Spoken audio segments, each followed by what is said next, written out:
Hey everybody, welcome back to Gears Garage. So progress on the Mustang. One, because I have never done a two-tone. Two, I'm very limited on space, so I'm having to be real strategic as how to paint this car. I'm sure there's a different way to do it, but I'm having to do it the way that works for me. So you can see where I'm masked off. I'm gonna go ahead and shoot one more layer of sealer. That black you're seeing, I did truck bed coating in hopes that when I put the body kit on, over time it won't rub through so fast and rub through the paint. It may come back to bite me in the ass. Only time will tell.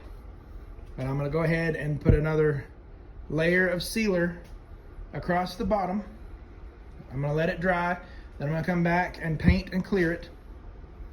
And then when I'm ready to paint the top, the blue, I'm gonna have to play with my tape line. I'm gonna try and hide my tape line behind my trim, so it won't be noticeable. It'll be hidden behind the trim. Because I'm going with a newer Fox body kit, but the 79 to 82 GT front bumper cover, the trim isn't gonna match. So I'm gonna have to figure out something to do there. I've got some fiberglass pieces off of a 91 LX, or they may be plastic, but I think they're fiberglass. Anyway, I wanted to cut them back and shave and maybe try and shape them to where that piece blends and blurs into the older trim. I'll see what I can do anyway. I had to do a little bit more body filler because I got a big old ding right there from something. Ain't no telling what. But that's where I'm at the moment.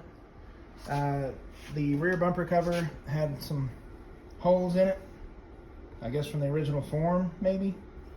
So I filled them. I'm gonna fill this little crack, you can kind of see with my filler primer. Do another solid layer of filler primer, block it out one more time, then I'll paint and clear it. And then of course this piece over on the floor, the tin spoiler that's got primer and everything on it because I've got it right by my mix station. But I got to sand off all the black paint. I'm going to do one more thin layer of sealer and then paint and clear it.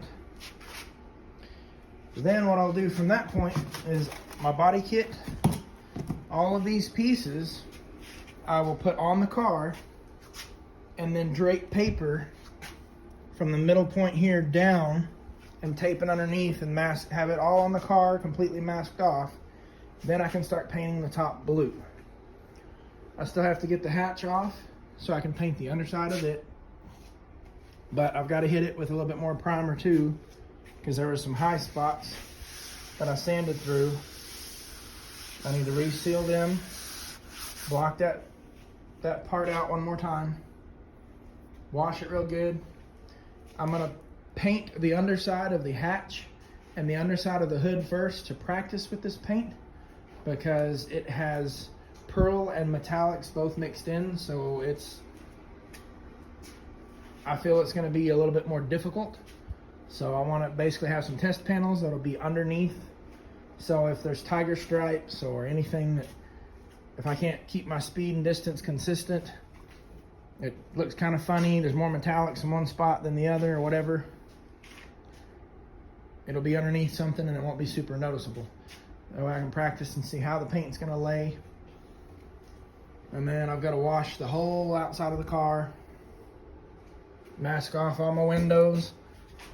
I'm going to paint the car with the T-tops in, so I'm just gonna mask off the glass and cover the frame for the T-tops.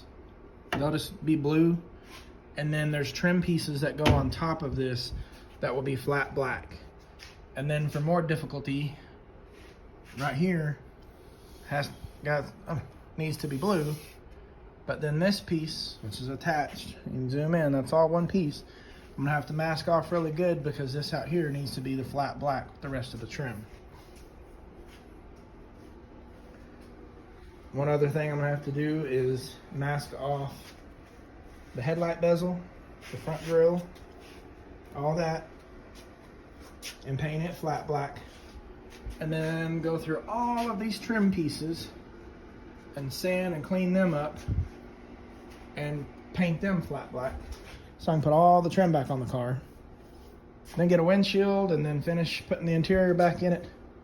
I've got 2 wires left to attach, one for the fuel pump and one for the ignition. And then this sucker will be back on the road. So let's accomplish this little dream. No matter how much life seems to beat the shit out of you, push through it and kick ass. Alright, so after about 3.5 to 4 hours, got the rear bumper cover painted and cleared. I'm going to do a blue vinyl strip across here around the car. Get the blue Mustang vinyl inserts to put both here and on the side skirts. Painted and cleared. Went ahead and hit the hatch with the sealer. Well, I had some mixed up, so it's out of the way. With this side. Now, for anyone who does paint or messes with this stuff, if you're wondering why I didn't cover my windows to paint down here, well, 1, I'm painting down low, and 2, it's got a nice layer of dust on it that's going to catch most of the paint. I'm going to have to scrape all the glass on here with a razor blade and some double lock steel wool to get all the paint and overspray off the glass anyway. And then I'm still going to have to get all the windows tinted, so I've got a ways to go. My garage is only a 20-foot wide by 30-foot long, so space is limited. We're getting closer to winter, so I'm going to have to get my diesel heater back out here in a few weeks and keep it warm in here to continue progress both on my stuff and other people's vehicles that need repaired. My painting ventilation, I have 1 window with a box fan. And it does not pull the fumes out very fast, but it does keep the air moving. As far as stuff that I still have to get painted black, I still have, once again, the front air dam, I need to sand down, prime, and paint and clear. And this cardboard tube over here, I've got the side door trims, which I need to pull out, sand, prime, paint, and clear. And then I've still got to figure out what to do with the front and what to do right here. So I have these pieces here. Obviously they're too long, but if I measure it out and cut it, and maybe when I got towards this end used a Dremel or something and changed the shape, or maybe filled it all in with fiberglass to make it where it blends in to fit that trim style, I don't know yet, but I gotta come up with some kind of idea. The reason I'm real iffy if it's gonna work is because the GT and the LX, you see where the trim or the decals, pinstripe, whatever you want to call it, would go, are also different. So basically I've got 3 different trim styles. I've got to figure out how to blend together, or get rid of this and then figure out some way to blend just 2 trim styles together. Gotta love building a Franken Ford, but it's gonna be pretty sweet when I get done with it, I really, really hope.